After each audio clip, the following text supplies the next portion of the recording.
and they buy, I don't know, sweets for their girlfriends or something like that. So that's also part of this mass culture. And actually high culture, everything what you had in the literary classes in your school.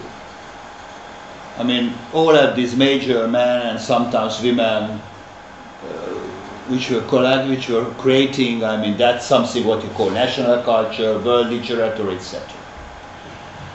Now you have, according to many, instead of this, I'm trying to make a drawing. So you had high and you had low, yeah? I mean, and then the question was here, so the question was how to connect these two. Which are the contacts? And you had two types of simple approaches, very different. We are coming back to that because I want to discuss with you the fashion as something. Here, I mean, what I want to understand, I mean, in the 19th century, in the 20th century, classical cultural studies, very often, you had a basic dichotomy in understanding of the difference between high and low. You had a class, you had an approach which said everything what the nation, what the people, what the folk is creating, this is the folk culture. And practically, this is the root of the identity, this is the root of the nation, and what the advanced classes, what the elites are doing, they are just using that what the peasants were doing. Yes? It's understandable. That was the approach what the East European traditional understanding of the story was offering to the discussion. So primary is what the folk is doing, and then the elites are learning from the folk, and if they are not learning enough, we must tell them that you should learn more, etc. This approach was used by the 19th century national rebels in many countries, I think in the Georgian culture as well, but many, I mean, others in the Caucasus, Ukrainians, Poles, Hungarians were using the same. So you had the holy peasantry, the peasantry which was the non plus ultra, which was the major source of the nation. They are creating the basic cultural goods.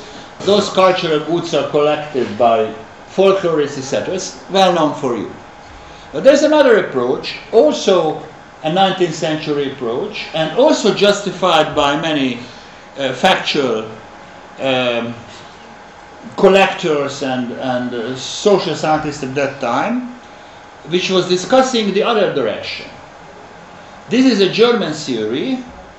In German it's called the Herzunkene Kulturgut, so the cultural goods coming down.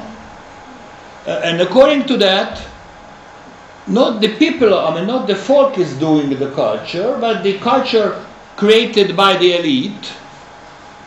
And those elites are the productors, and then you have a diffusion, a simplification which goes down, and then practically the people are using that what the elites were discovering up, but in a simplified version and 100 years later. You understand the difference between these two? You understand? For example, I mean, in Hungary, these guys went to the peasants and they had their furniture. And then they were trying to understand the motifs of those furnitures in the 19th century as the elitist furnitures of the Baroque in the 17th, 18th century. So the idea was that the peasants are repeating 100 years, 200 years later in a simplified version of what the elites were doing. And even more, you have interesting diffusion of those on the elites level and on the simplified level. Let me give you a concrete example. I went in this year in the summer, in June, to a small Siberian place which is called Khanty-Mansiysk.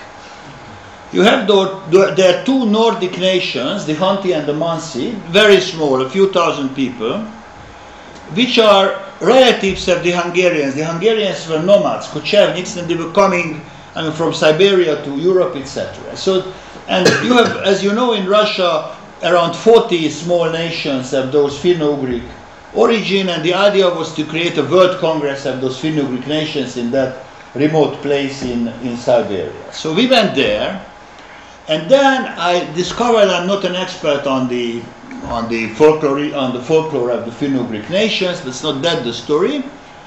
There is a small nation which called Mansi. Maybe you have 5,000 people maximum. It's a tiny nation. But this tiny nation, famous with that, and they have a very modern museum there which is showing it to the audience, that they had a very advanced methodology, different sorts of gods and the relations between those gods, and a very complicated story, like in the Greek methodology, a very complicated story of hierarchies of those gods, and what god is responsible for what. And so it's a very complicated methodology, very interesting. And I was just wondering that what interesting is that, because everybody knows the Greeks and the Greek methodology, which is a basic for the European understanding of itself, etc. A very complicated history, what Pallas Athena is doing, what Zeus is doing, all those stories. And it comes up that naturally, the Greeks were living here at the cultural crossroads. You had the Oriental cultures of Mesopotamia. You had influence of Egypt. You had from small Asia, from Anatolia influences, all sorts of influences, and then they were generating that very complicated, very advanced, very diversified hierarchy of gods and myths. All of them.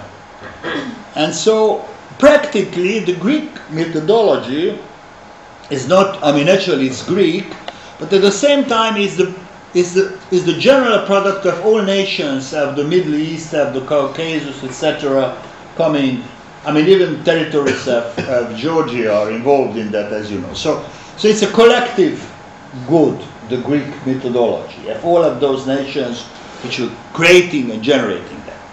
So I'm there in this remote place in Siberia, meeting the people there, and I'm wondering how wonderful is that. The Greeks were doing that in this crossroad of nations as a collective, effort of all of those nations. But these are, and very important. So these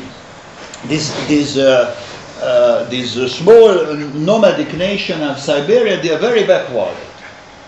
They have their reins and they are nomads even now, moving in the tundra around, so it's not very isolated, very backwarded, minimal contacts with other nations of cultures, no. And I was just wondering, not knowing the Mansi history, and in Eastern, first of all, this Mansi and Hunti, they were pushed by other nations and by the Russians up to the north. And mainly by the Tatars, but at the beginning by the Tatars and later by the Russians up to the north. They were living much southern, they were living in southern Siberia.